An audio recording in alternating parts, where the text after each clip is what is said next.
નમસ્કાર મિત્રો, કચ્છ જિલ્લાના નખત્રાણા તાલુકામાં એક અત્યંત હૃદયદ્રાવક અને ગંભીર દુર્ઘટના સામે આવી છે। નખત્રાણા સ્થિત જાણીતી સંતકૃપા હોટલની પાછળ આવેલા એક ભંગાર યાર્ડમાં અચાનક મોટો વિસ્ફોટ થતાં અફરાતફરી મચી ગઈ હતી। આ ભયાનક બ્લાસ્ટમાં એક જ પરિવારના 4 સભ્યોના સ્થળ પર જ અને સારવાર દરમિયાન જ કમકમાટી ભર્યા મોત નીપજ્યા હતા, જ્યારે અન્ય 2 વ્યક્તિઓ ગંભીર રીતે ઘાયલ થયા હતા। જી હા મિત્રો, અત્યારે હાલના સૌથી મોટા અને દુઃખદ સમાચાર સામે આવી રહ્યા છે।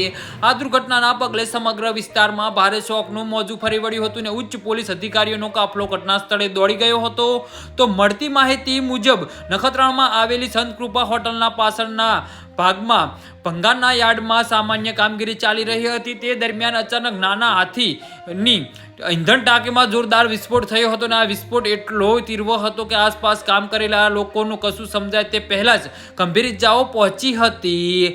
જી હા મિત્રો, તો આના વિશે તમારું શું કહેવું છે તો નીચે અમારી કમેન્ટ બોક્સમાં જરૂરથી જણાવજો અને અમારી યુટ્યુબ ચેનલને સબસ્ક્રાઇબ કરવાની ભૂલતા નહીં। ધન્યવાદ।